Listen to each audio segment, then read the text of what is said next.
नमस्कार, यो एभिन्यूज खबरको सङ्केत हो र तपाईँ अहिले एभिन्यूज एट 2 मा हुनुहुन्छ। म सुभाष नेपाल। प्रारम्भमा मूल खबर। नेपालमा कोरोना सङ्क्रमणबाट थप 6 जनाको मृत्यु, ज्यान गुमाउनेको सङ्ख्या 966 पुग्यो।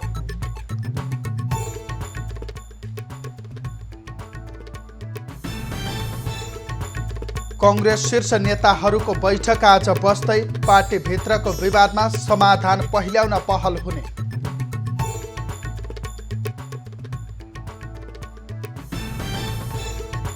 कोरोना सङ्क्रमणका कारण थला परेका 12 का केरा किसान थप मारमा, बिचौलियाको आफू खुसी मूल्यले लागत समेत उठेन।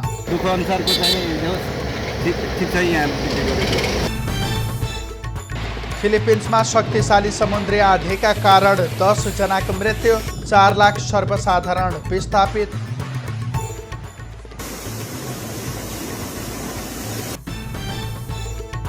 र आइपिएल क्रिकेटमा आज दिल्ली क्यापिटल्सले रोयल च्यालेन्जर्स बेङ्गलोरसँग प्रतिस्पर्धा गर्दै दुबई प्लेअफमा पुग्ने प्रयासमा।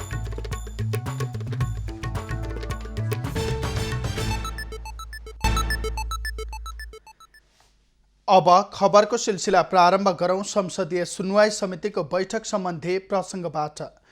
सरकारले प्रस्ताव गरेका 3 जना राजदूत विरुद्ध परेका उजुरीमाथि आज संसदीय सुनवाई समितिको बैठकमा छलफल हुँदैछ। अमेरिकाका लागि प्रस्तावित राजदूत युवराज खतिवडा, बेलायतका लोकदर्शन रेग्मी र दक्षिण अफ्रिकाका निर्मल कुमार विश्वकर्मा विरुद्ध परेका उजुरीमा समितिमा छलफल हुन लागेको हो। समितिका अनुसार प्रस्तावित राजदूतका विरुद्ध 4 वटा उजुरी दर्ता भएका छन्। प्रस्तावित राजदूत खतिवडा विरुद्ध 3 उजुरी परेका छन् भने एउटा उजुरी रेग्मी विरुद्धको छ। सरकारले असोज 15 गते 3 जनालाई राजदूतमा प्रस्ताव गरी संसदीय सुनवाईका लागि समिति समक्ष नाम पठाएको थियो। योग्यता, क्षमता, अनुभव, कार्ययोजना र सोच सम्बन्धी जानकारी लिएपछि प्रस्तावित व्यक्ति राजदूतका लागि उपयुक्त हो वा होइन ठहर्याई आवश्यक निर्णय लिइनेछ। प्रस्तावित नाम अनुमोदनपछि सरकारको सिफारिसमा राष्ट्रपतिबाट राजदूत नियुक्त गर्ने संवैधानिक व्यवस्था रहेको छ। प्रधानमन्त्री केपी ओलीले सञ्चार माध्यममा आए जस्तो नेकपा फुट्ने सङ्केत नभएको बताएका छन्। ललितपुरको गोदावरीमा अन्तर्राष्ट्रिय सभा हलको निरीक्षण गर्न पुगेका प्रधानमन्त्री ओलीले पार्टी फुट्ने सङ्केत नभएको बताएका हुन्। उनले पार्टीको विषयमा छलफल भए पनि उक्त छलफल कर्णाली प्रदेश सरकारको विषयमा केन्द्रित भएको जिकिर गरे। नेकपाका अध्यक्ष पुष्पकमल दाहाललाई पार्टीको विषयमा भइरहेका छलफलको विषयमा आफूले सोधेको भन्दै प्रधानमन्त्री ओलीले पार्टीलाई ठिक ढङ्गले अगाडि बढाउनु पर्छ भन्ने विषयमा केन्द्रित भएर छलफल भएको प्रधानमन्त्री ओलीको भनाइ छ। मैले सोधेको थिएँ उहाँहरूको लगातार मिटिङहरू, एक खालका मिटिङहरू चलिराखेका हुनाले यो के गर्न खोजिराखेका हो, के भइराखेको छ भनेर सोधेको थिएँ उहाँलाई। छलफल त भएको हो, त्यस्तो केही होइन भन्नुहुन्थ्यो। कर्णालीको विषय आदि र अहिलेको यो विभिन्न ठाउँमा हुने जमघटहरूको बारेमा अलिकति कुरा भएको थियो र अब पार्टीलाई ठिक ढङ्गले अगाडि बढाउनुपर्छ भन्ने कुरा भएको थियो। प्रधानमन्त्री ओली आइतबार ललितपुरको गोदावरीमा निर्माण भइरहेको अन्तर्राष्ट्रिय सभा हलको निरीक्षण गर्न पुगेका थिए। झन्डै 3000 सिट क्षमताको सभा हल हाल निर्माणाधीन अवस्थामा रहेको छ। लामो समयदेखि बालुवाटारबाट बाहिर ननिस्केका प्रधानमन्त्री ओली पार्टी अन्तर्कलह चर्किएको र महासचिव विष्णु पौडेलले पार्टी एकता गम्भीर सङ्कटको मोडमा आइपुगेको सन्देश प्रवाह गरेकै दिन बालुवाटारबाट सार्वजनिक कार्यक्रममा निस्केका हुन्। सत्तारूढ नेकपाका प्रवक्ता नारायण काजी श्रेष्ठले पार्टी एकताको पक्षमा उभिन सबैलाई आह्वान गरेका छन्। प्रवक्ता श्रेष्ठले सामाजिक सञ्जाल मार्फत पार्टीको बैठक बसी सबै पक्षमा खुला छलफलबाट समस्याको समाधान खोज्नुपर्नेमा जोड दिएका हुन्।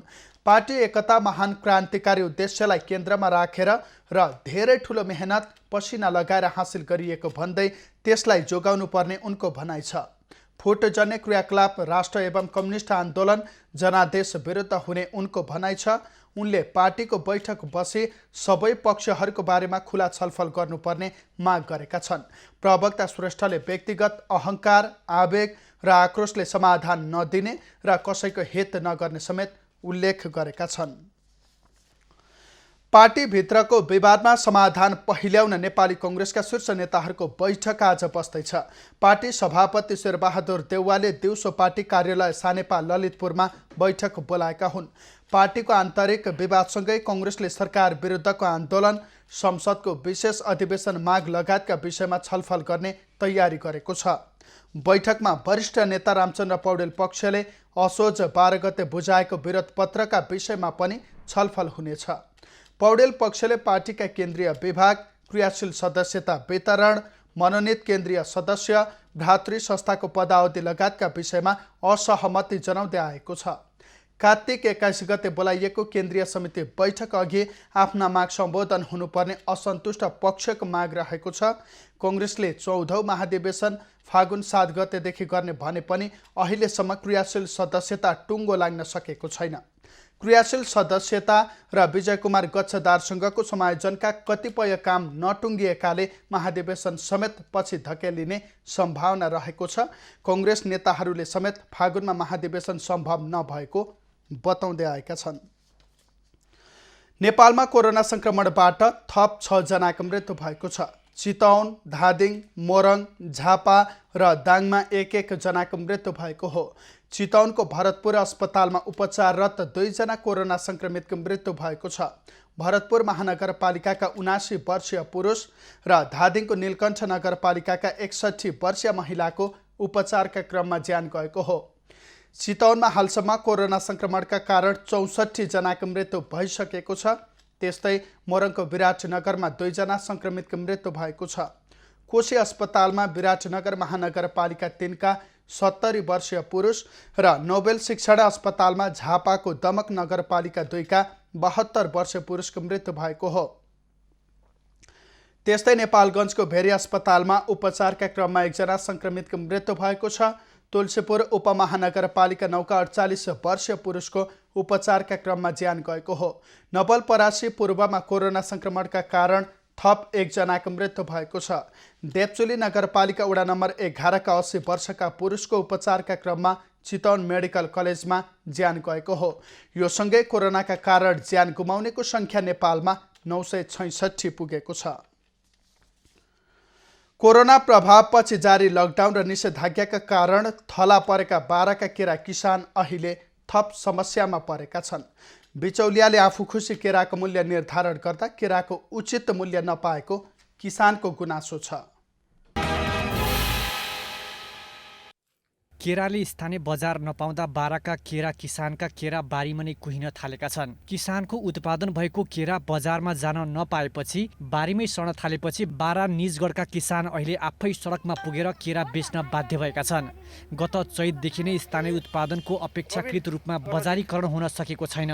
निजगढ नगरपालिका सिङ्गैलका किसानले केरा सडकमा लगेर बेच्दा किसानले राम्रो मूल्य पाएको तर बिचौलियाहरूले निरुत्साहित पारेको बताउँछन्। बिक्री राम्रो बिक्री हुन्छ? दिनमा कति बिक्री हुन्छ? अब त्यो 800-900, 1000-1200, 2000-2500। केरा खेतीबाट मनग्य आम्दानी गर्ने आशामा लगानी गरेका निजगढका केरा किसान अहिले निराश छन्। केरा ब्लकबाट विकसित हुँदै केरा जोनमा आइपुग्न लागेको बाराको निजगढ नगरपालिकाका केरा व्यवसायीका खेतमा नै अहिले कमी हुँदै आएको छ। बिचौलियाले किसानको बारीबाट 2 रुपैयाँ प्रति कोसा केरा दिने गरेका छन्। किसान आफैले बेच्दा भने राम्रो आम्दानी हुने गरेको उनीहरूको भनाइ छ। अब उतातिर अब 2 रुपियाँ उसमा माग्छ, हामी यहाँनिर अब आफू 50 रुपियाँ दर्जनमा बेच्छौँ। अलिकति फरकै छ। दुःख अनुसारको चाहिँ ठिक छ यहाँ बिक्री गरेको। चिनी मिलहरूले समयमा भुक्तानी नदिएपछि पछिल्लो समय पेसा परिवर्तन गरी केरा खेतीतर्फ आकर्षित हुँदै आएका छन्। निजगढ नगरपालिकाभित्र मात्रै करिब 1200 बिघाभन्दा बढी क्षेत्रफलमा किसानहरूले व्यावसायिक केरा खेती गर्दै आएका छन्। निजगढ नगरपालिकाभित्र मात्रै करिब 1200 बिघाभन्दा बढी क्षेत्रफलमा किसानहरूले व्यावसायिक केरा खेती गर्दै आएका छन्। प्रति बिघा 2 देखि 3 लाखसम्म मुनाफा लिँदै आएका किसानहरूले केराको मूल्य नपाएपछि चिन्तित बनेका हुन्। केरा व्यापारीहरूले मूल्य नपाउँदा अहिले यसरी नै केरा किसानहरू सडकमा आएर केरा बेचिरहेको पाइएको छ, जसले गर्दा किसानले उचित मूल्य पाएको स्वयं किसानहरू बताउँछन्। एबी न्युज खबरका लागि 12 वर्ष इन्दिप पेरालाको रिपोर्ट।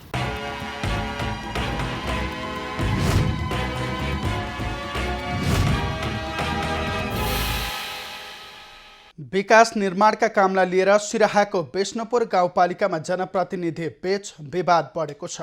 गाउँपालिकाका वडा अध्यक्षहरूले नै अध्यक्षले कर्मचारी भर्ना, पोखरी ठेक्का, विकास निर्माणका काममा मनोमानी गरेको आरोप लगाएका हुन्। गाउँपालिकाका अध्यक्ष जागेश्वर यादवले भने पत्रकार सम्मेलन गर्दै आफूमाथि लगाइएको आरोप झुट्टा भएको दावी गरेका छन्। लाख वाला बात देने रहे एकटा उ प्रतिनिधि कहल एकटा सदस्य गाँव पालिका के असल का अमूल परिवार हुए है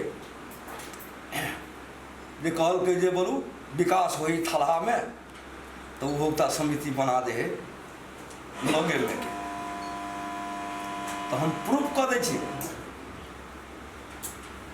कुछ योजना हमारे एहन रहे समतल से पूरा गाँव पालिका के रहे।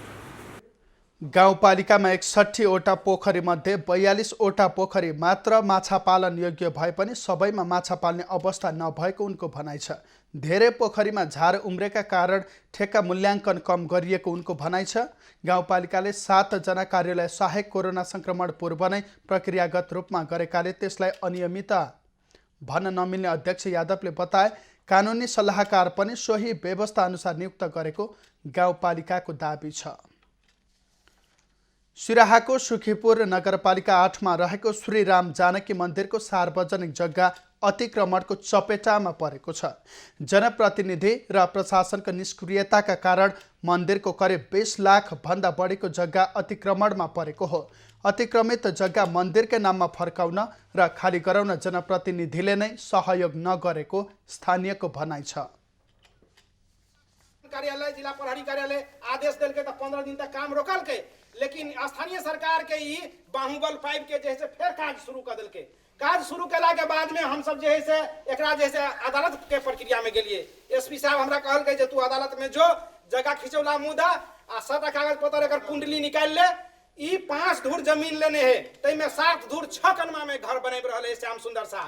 तई के चलते पूरा साथ है जगह स्थानीय सरकार पूरा वीटो पावर दे रहले, तू सब घर बना जे करो पड़ते करो।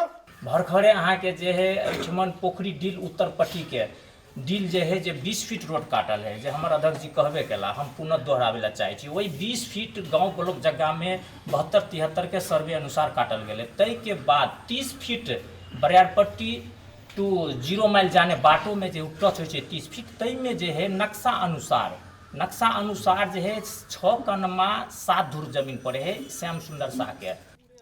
मन्दिरको जग्गा स्थानीय 4 जना व्यक्तिले अतिक्रमण गरेको राम जानकी मन्दिर सेवा समितिले जनाएको छ।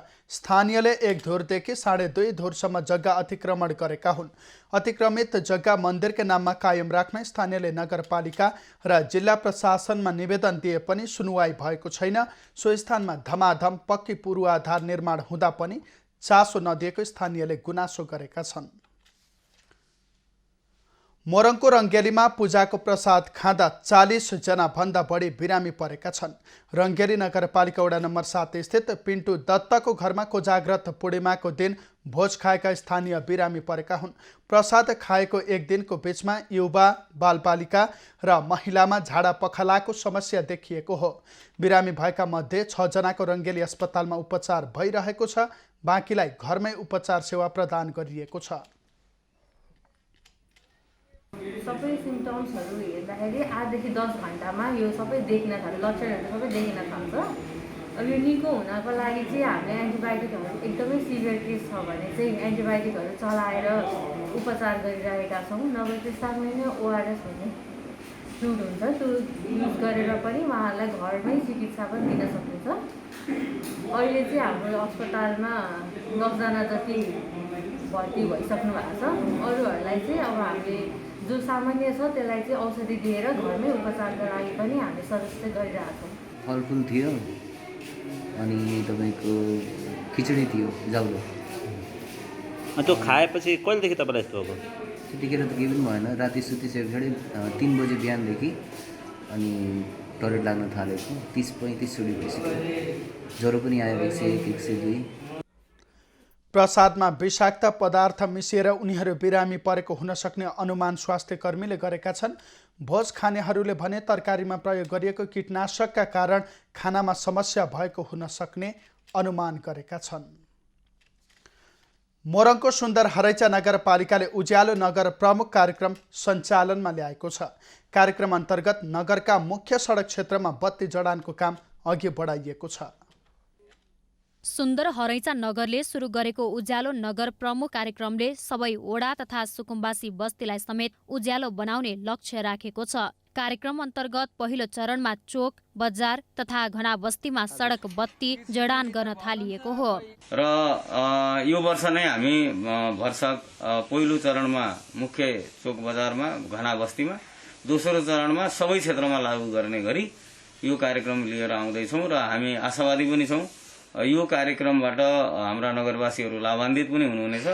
नगरमा रहेका 12 वटै वडालाई लक्षित गरी ल्याइएको कार्यक्रम अन्तर्गत दोस्रो चरणमा सबै वडामा बत्ती जडान गर्ने तयारी छ। सार्वजनिक स्थानलाई उज्यालो बनाउने गरी गरिने बत्ती जडानले नगरवासी लाभान्वित हुने विश्वास नगरको छ। सुकुम्बासीहरूका घरमा समेत विद्युत मिटर जडान गर्न नगरपालिकाले सहयोग गर्ने भएको छ।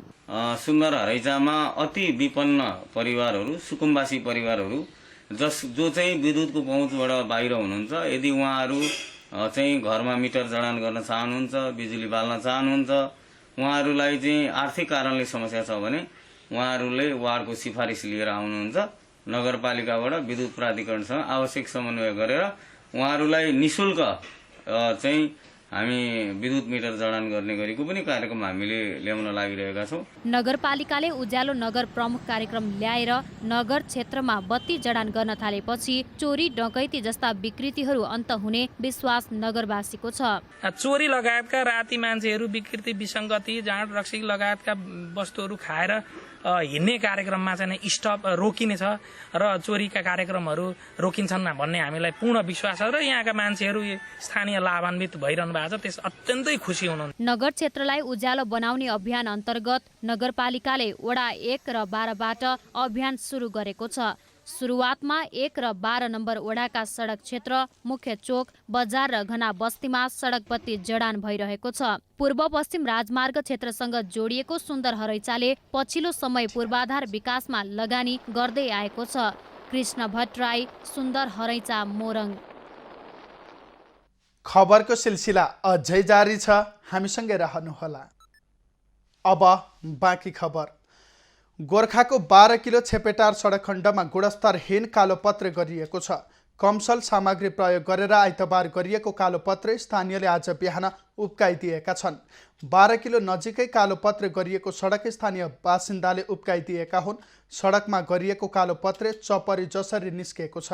स्थानीयले सडक निर्माणमा गुणस्तरहीन सामग्री प्रयोग गरेको आरोप लगाएका छन्। 11 किलो छेपेटार भालुस्वारा बारपाक सडक आयोजनाले 1,77,00,000 रुपैयाँमा सो सडक निर्माण गरेको हो।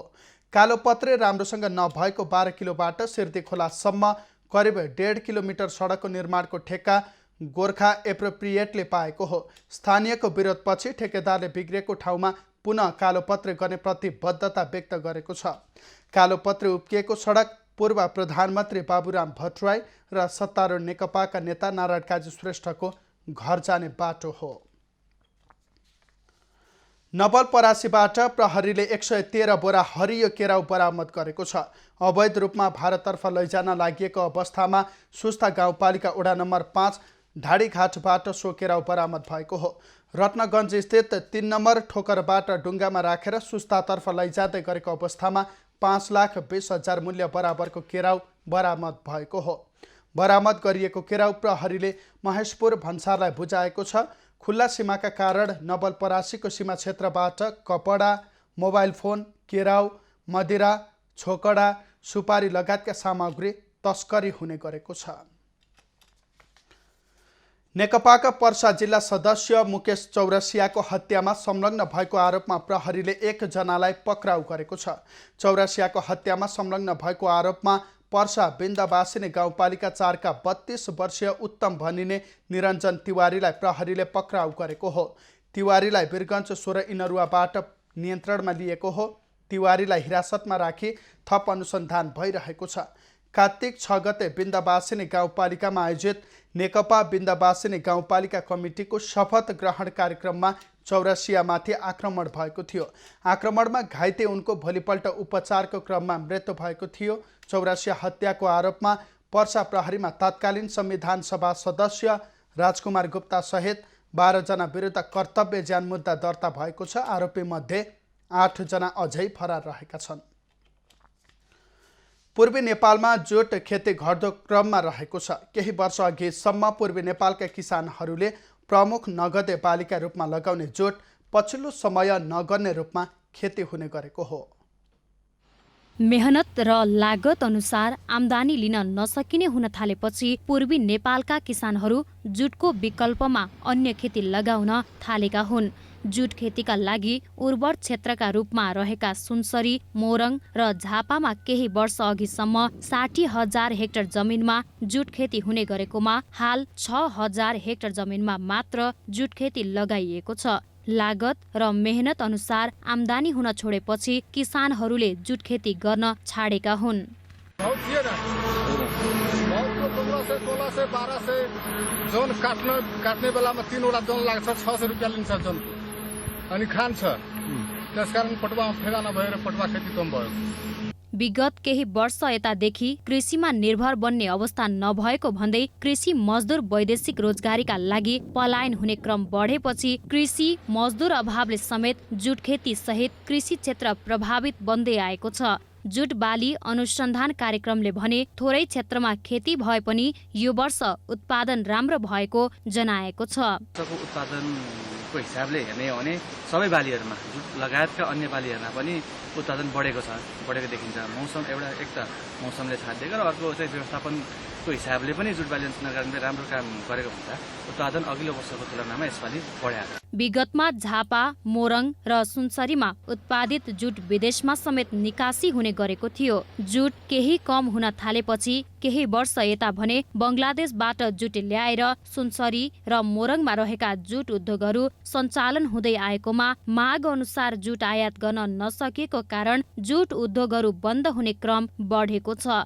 2.5 दशक अघि पूर्वी तराईको 54,000 भन्दा बढी हेक्टरमा जुट खेती हुने गरेकोमा अहिले करिब 10,000 हेक्टर आसपासमा सीमित छ। सुनसरीबाट दीपक कार्कीका साथमा कृष्ण भट्टराईको रिपोर्ट।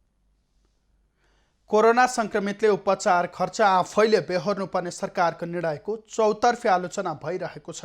सरकारको निर्णयसँगै विगतमा निःशुल्क उपचार प्रदान गर्दै आएका सरकारी अस्पतालहरूले समेत कोरोना उपचार खर्चको विवरण सार्वजनिक गरेका छन्। अस्पतालले तोकेको उपचार खर्चका विषयमा स्वास्थ्य मन्त्रालय भने कुनै जानकारी नभएको भन्दै पानी माथिको ओबानो बन्न खोजेको देखिन्छ। कोरोना संक्रमित बिरामीको निःशुल्क उपचार गर्दै आएको टेकु सरुवा रोग अस्पतालले अहिले कोरोना संक्रमित बिरामीको उपचार बापत 20 देखि 50,000 सम्म धरौटी राख्नुपर्ने सूचना जारी गरेको छ। टेकु अस्पतालको यो सूचनाको चौतर्फी आलोचना हुन थालेको छ। यसअघि असोज 15 गते सर्वोच्च अदालतले कोरोना संक्रमितको उपचार निःशुल्क गर्न आदेश दिइसकेको छ। तर सर्वोच्चको आदेशलाई समेत बेवास्ता गर्दै सरकारी अस्पतालले कोरोना संक्रमितको उपचार खर्च सार्वजनिक गर्न थालेका छन्। स्वास्थ्य मन्त्रालयले कोरोना संक्रमितको उपचार शुल्क लिएर गर्न पत्रचार गरेपछि अस्पतालले सोही बमोजिम शुल्क निर्धारण गरेको टेकु अस्पतालको भनाइ छ। उपचारको लागि ल्याब केमिकल एक्सरेदेखि लिएर सबै कुराहरू अक्सिजन सबै कुराहरू व्यवस्थापन गर्नुपर्ने हुन्छ होइन। त्यसले गर्दाखेरि यो चाहिँ हामीले निर्णय गरेका हौँ, त्यही भएर हो। र यो निर्णय चाहिँ मलाई त्यति राम्रो चाहिँ लाग्दैन। हामी चाहन्छौँ देशको एउटा मात्र सदर रोग अस्पतालमा सब प्रकार सेवा निःशुल्क होस्, तर स्वास्थ्य मन्त्रालयको चाहिँ निर्देशनलाई अक्षरशः पालन गर्नु पर्दा चाहिँ हामी बाध्य भएर चाहिँ यो चाहिँ शुल्क लिने चाहिँ हामीले चाहिँ सूचना जारी गरेका हौँ। अर्कातर्फ स्वास्थ्य मन्त्रालय टेकु अस्पतालले बिना जानकारी कोरोना संक्रमितको उपचार खर्च सार्वजनिक गरेको आरोप लगाएको छ। उसले अस्पतालले निर्धारण गरेको खर्च फिर्ता गर्न आग्रह समेत गरिसकेको छ। सरकारी अस्पतालहरू सबैलाई धरौटी नलिई कोभिड-19 का बिरामीको उपचार गर्न निर्देशन दिइएको, धरौटी सम्बन्धी सूचना निकाल्ने सबैलाई स्वास्थ्य तथा जनसङ्ख्या मन्त्रालयबाट स्पष्टीकरण सोधिएको जानकारी गराउन चाहन्छु। सक्नेसँग शुल्क लिने र नसक्नेलाई निःशुल्क उपचार गर्ने हाम्रो पूर्ववत निर्णय यथावत रहेको कुरा पनि जानकारी गराउन चाहन्छु। स्वास्थ्य मन्त्रालयले कोरोना संक्रमित सबै बिरामीको उपचार गर्न नसक्ने भन्दै सशुल्क उपचार गर्ने निर्णय गरेको थियो। अदालतको आदेशलाई समेत बेवास्ता गर्दै आएको स्वास्थ्य मन्त्रालय कोरोना संक्रमितको उपचार खर्च कुनै पनि हालतमा नागरिकबाटै असुल्न खोजेको देखिन्छ। तर टेकु अस्पतालले तोकेको कोरोना संक्रमितको उपचार खर्चका विषयमा स्वास्थ्य मन्त्रालयमा कुनै जानकारी नभएको भन्दै पानी माथिको ओबानो बन्न खोजेको छ। एभी न्यूज खबरका लागि त्रिगुडा भट्टराई बस्नेत, काठमाडौँ। सरकारले कोरोनाको उपचार संक्रमितले आफ्नै खर्चमा अथवा कोरोना बिमाबाट प्राप्त हुने रकमबाट गर्नुपर्ने बताइसकेको छ। तर कोरोना संक्रमणको उपचारको सम्बन्धमा भने स्वास्थ्य बिमा बोर्ड अहिलेसम्म मौन रहँदा बिमा गराएका हजारौं परिवार अन्योलमा परेका छन्। सरकारले गुणस्तरीय स्वास्थ्य सेवा प्राप्त गर्ने नागरिकको अधिकारको संरक्षण गर्ने उद्देश्यले स्वास्थ्य बिमा बोर्ड मार्फत स्वास्थ्य बिमा गर्ने व्यवस्था गरेको छ। यस अन्तर्गत बिमा गर्ने परिवारले सबै रोगको उपचारमा आर्थिक सुविधा पाउने प्रावधान छ। 5 जना सदस्य रहेको एक परिवारले 3500 रुपैयाँ भुक्तानी गरेपछि 1 वर्षका लागि 1 लाख रुपैयाँ बराबरको स्वास्थ्य बिमा हुन्छ। अर्थात् परिवारको कुनै पनि सदस्य कुनै पनि रोगबाट बिरामी परेमा स्वास्थ्य बिमा बोर्डले 1 लाख रुपैयाँ बराबरको आर्थिक भार बेहोर्दछ। तर अहिलेसम्म कोभिड संक्रमणमा परेका बिरामीको उपचारको कुनै पनि खर्चको भुक्तानी बोर्डले गरेको देखिँदैन। सरकारले कोरोना संक्रमितको उपचार निःशुल्क गरिदिँदा बोर्डले जोखिम वहन गर्नुपर्ने थिएन। तर अहिले सरकारले कोरोना संक्रमितको उपचार आफ्नै खर्चमा गर्नुपर्ने बताइसकेको छ। यस्तो अवस्थामा स्वास्थ्य बिमा गरेका नागरिकले कोरोना उपचार गराउँदा बोर्डले भुक्तानी दिनुपर्ने देखिन्छ। तर अहिलेसम्म यस सम्बन्धमा बोर्डले कुनै पनि निर्णय गरेको छैन। PCR टेस्ट भन्न हामीले छुट्टै अहिले इन्क्लुड गरिरहेको छैनौँ होइन। हाम्रो चाहिँ ल्याबमा यो इन्भेस्टिगेसन भन्न हाम्रो लिस्टमा परिरहेको हुन्छ। मेडिसिनमा पनि अहिले हाम्रो 1133वटा औषधि भन्न हाम्रो लिस्टमा छैन। त्यो लिस्टमा भएका बिमामा भएका कुराहरू हामीले चाहिँ सेवा दिन्छौँ। त्योभन्दा बाहेकलाई बिमाले अहिले कभर गरेको छैन होइन। अब त्यतिखेर चाहिँ कोरोना भन्ने रोग नभएको कारणले गर्दाखेरि त्यो स्पष्ट रूपमा हाम्रोमा उल्लेख थिएन। तर कतिपय अवस्थामा त्यो अदर्स भन्ने सेक्सनमा पनि चाहिँ त्यो चाहिँ क्लेम भएका हुन्छन् होइन, सिम्टम्सहरू सिम्टोमेटिक केसहरूमा। तर कोरोनाकै भनेर स्पेसल चाहिँ हामीले अहिलेसम्म दिने भनेर डिसिसन गरिसकेको अवस्था पनि होइन। स्वास्थ्य बिमा ऐन 2074 को दफा 6 मा स्वास्थ्य बिमा कार्यक्रममा समावेश नहुने सेवालाई स्पष्ट गरेको छ। तर बोर्डले बिक्री गरेको बिमा पोलिसी र सरकारको पछिल्लो नीतिले बिमा पोलिसी खरिद गरेका र कोरोना संक्रमणमा परेका व्यक्ति समेत मारमा परेका छन्। निजी क्षेत्रका बिमा कम्पनीहरूले बिक्री गरेको पोलिसी अनुसार सुविधा नदिएको भनी कम्पनीहरूलाई कारबाही गर्ने बताइरहेको सरकार आफैले भने स्वास्थ्य बिमा पोलिसी खरिद गरेका जनतालाई ठगी गरेको देखिन्छ। बोर्डले कोरोना संक्रमणमा परेका व्यक्तिको उपचार खर्च बेहोर्ने हो भने PCR परीक्षणदेखि भेन्टिलेटरमा उपचार गराउँदासम्म 5 जना सदस्य रहेको एक परिवारका लागि अधिकतम 1 लाख रुपैयाँसम्म जोखिम बेहोर्नुपर्ने हुन्छ। तर PCR परीक्षणमा मात्रै ठूलो रकम खर्च हुने देखिएका कारण बोर्ड यस सम्बन्धमा कुनै पनि निर्णय नगरी बसिरहेको छ। बोर्डका अनुसार अहिले 60वटा जिल्लामा स्वास्थ्य बिमा कार्यक्रम सञ्चालित छन्, जस अनुसार हालसम्म 31,65,000 नागरिकको स्वास्थ्य बिमा भएको छ। स्वास्थ्य बिमा सुविधा पाउन बोर्डमा सूचीकृत भएका देशभरका 349 अस्पतालमा उपचार गराएको हुनुपर्छ। चिकित्सकहरूले कोरोना भाइरस संक्रमणको जोखिम रहेकाले मौसमी फ्लूका बिरामीहरूलाई उच्च सतर्कता अपनाउन आग्रह गरेका छन्। अहिले अस्पतालहरूमा कोभिड संक्रमणको जोखिम रहेकाले मौसमी फ्लूको लक्षण देखिएका बिरामीहरूलाई घरेलु उपचार गरी घरमै बस्न आग्रह गरेका हुन्। It's time for United Cements Break. हरेक अस्पतालमा ICU बेडहरू कोरोनाका बिरामीले भरिएको भन्दै चिकित्सकहरूले मौसम परिवर्तनसँगै मौसमी फ्लूका लक्षणहरू देखिएका व्यक्तिहरूले घरमै बसेर सुरक्षित रहन आग्रह गरेका छन्। अस्पतालहरूमा ICU बेड खाली नभएको, अक्सिजन उपकरण अपुग रहेको, संक्रमितहरू अस्पताल पुगेर घर फर्किनु पर्ने अवस्था भएकाले सतर्क रहन उनीहरूको सुझाव छ। उच्च स्वास्थ्य सुरक्षा अपनाएर घरमै सुरक्षित बस्न आग्रह गर्दै चिकित्सकहरूले मौसमी फ्लू र अन्य फ्लूको लक्षणहरू उस्तै हुने भएकाले छुट्याउन गाह्रो हुने भएकाले आफैले सतर्कता अपनाउनु पर्नेमा जोड दिएका हुन्। मौसमी परिवर्तनले गर्दाखेरि भएको हो कि फ्लूले गर्दा भएको भनेर लक्षण मात्रै हेरेर हामीले त्यतिको आधारमा छुट्याउन चाहिँ साह्रै गाह्रो छ। है। कसैलाई चाहिँ मौसमी परिवर्तनको जस्तो लक्षण छ भनिहाल्यो नि, ज्वरो छैन तर फेरि PCR गराउँदा पोजिटिभ आइरहेछ है। हामीले चाहिँ के विचार गर्नु पर्यो भने घरमै तातो पानी, मन तातो पानी खाने हैन, पानीको मात्रा बढाउने शरीरमा है।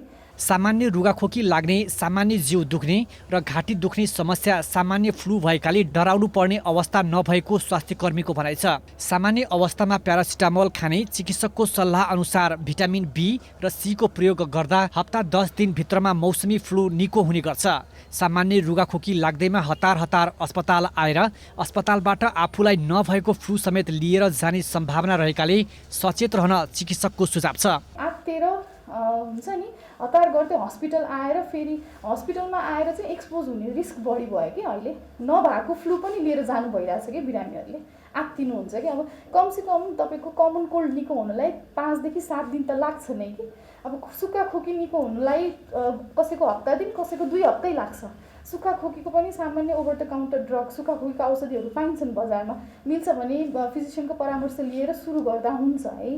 मौसमी फ्लूका लक्षण देखिए पनि श्वास फेर्न गाह्रो हुने, धेरै जिउ दुख्ने, धेरै पसिना आउने, औषधि सेवन गर्दा पनि ज्वरो निको नहुने, धेरै ज्वरो आउने जस्तो समस्या देखिएमा भने अस्पताल आउन चिकित्सकले आग्रह गरेका छन्। नेपालमा लकडाउन सुरु भएको सुरुवाती चरणमा सरकार र नागरिक स्तरबाट कडाइका साथ स्वास्थ्य सुरक्षाका मापदण्ड पालना भए पनि अहिलेको अवस्थामा त्यसो हुन नसकेकाले सावधानीको आवश्यकता चिकित्सकहरूले औल्याएका छन्। रोग प्रतिरोधात्मक क्षमता भएका व्यक्तिहरूले केही हप्तामा कोरोना जिते पनि दीर्घरोग, बालक तथा वृद्धहरूको ज्यान समेत जाने घटनाहरू बढिरहेका छन्। कञ्चनपुरको महाकाली नगरपालिकामा स्थापना हुने बहुप्रतीक्षित सुक्खा बन्दरगाह क्षेत्रको औपचारिक घोषणा गरिएको छ। आइतबार एक विशेष कार्यक्रमका बीच सुक्खा बन्दरगाह निर्माण क्षेत्रको घोषणा गरिएको हो। कञ्चनपुरको महाकाली नगरपालिका वडा नम्बर 1 स्थित मायापुरी वन र गौरीशङ्कर वन क्षेत्रमा सुक्खा बन्दरगाह निर्माणको प्राविधिक काम अन्तिम चरणमा पुगेको छ। यसअघि दोधारा चाँदनीकै कञ्चन भोजमा सुक्खा बन्दरगाहका लागि प्रस्तावित गरिए पनि 2 देशीय सम्बन्ध र समझदारीका कारण स्थान परिवर्तन गरी वन क्षेत्रमा निर्माण गर्न लागि हो। बन्दरगाह निर्माणको शुभारम्भ गर्दै उद्योग, वाणिज्य तथा आपूर्ति मन्त्री लेखराज भट्टले द्रुत गतिमा निर्माण अघि बढाउने प्रतिबद्धता जनाए। खानेको सम्भाव्यता निकै ठुलो छ, त्यसलाई पनि अध्ययन गरेर यो क्षेत्रका सबै खानेहरूलाई हामी उत्खनन गर्ने अघि बढ्छौँ।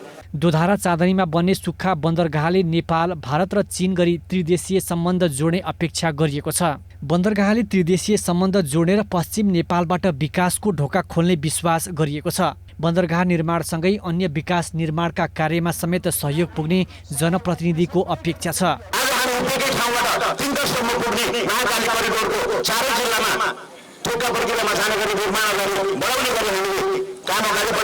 झुलुङ्गे पुलले मात्र नेपालसँग सम्बन्ध जोडिन पुगेको महाकाली नदी पश्चिमको दोधारा चाँदनी सुक्खा क्षेत्र बन्दरगाह, महाकाली नदीमा निर्माणाधीन पक्की पुल र महाकाली करिडोरले प्रमुख व्यापारिक केन्द्र बन्ने सम्भावना रहेको छ। अचानकै आएर फेरि यहाँ यो सरकारले यति कुरा सोचेर बुझ्नुपर्ने कुरा हो। उहाँको जनता त निराश भएको छ, दोधाराको जनता त। किन यो भनिदिनु पर्ने नि यस्तो हुन्छ भनेर। पहिला दोधारामा हुन्छ भन्ने फिलहालै मान्यजी आएर भन्नुभयो केन्द्रबाट आएर यहाँ हुन्छ भनेर, तर अहिले आएर यहाँ हुन्छ भन्दाखेरि मेरा ख्याल यो दोधाराको जनता निराश भएर यहाँ तक पनि आएको छ। बहुप्रतीक्षित आयोजनाका रूपमा रहेको महाकाली करिडोरसँगै सुक्खा बन्दरगाह निर्माण हुन लागेको हो। बन्दरगाहको अनुमानित निर्माण लागत 10 अर्ब रहेको छ। लगानीका लागि निजी क्षेत्र, सरकार तथा अन्य देशको लगानीका स्रोत खोजी भइरहेको बताइएको छ। खबरको सिलसिला अझै जारी छ, हामीसँगै रहनुहोला।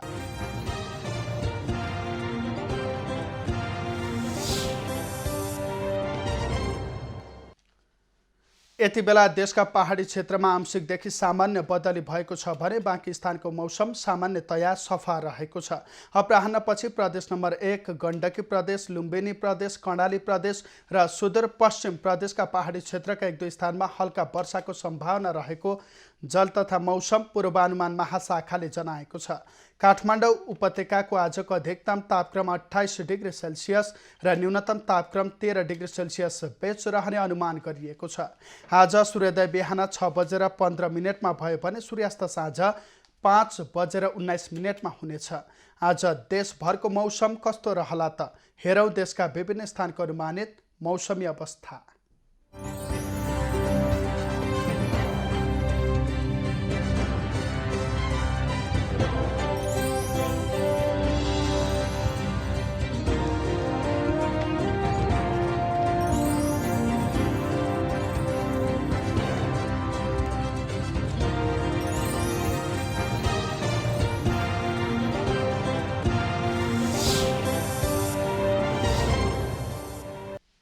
अहिलेलाई खबरको क्रम यति नै। एभिन्यूज खबरका यी सहित अन्य विस्तृत खबरका लागि www.avenews.tv लगअन गर्न सक्नुहुनेछ। युट्युब, फेसबुक र ट्विटरमा पनि हामीलाई फलो गर्न सकिनेछ। खबर भित्रको खबरका लागि हेर्दै रहनुहोला एभिन्यूज खबर। नमस्कार।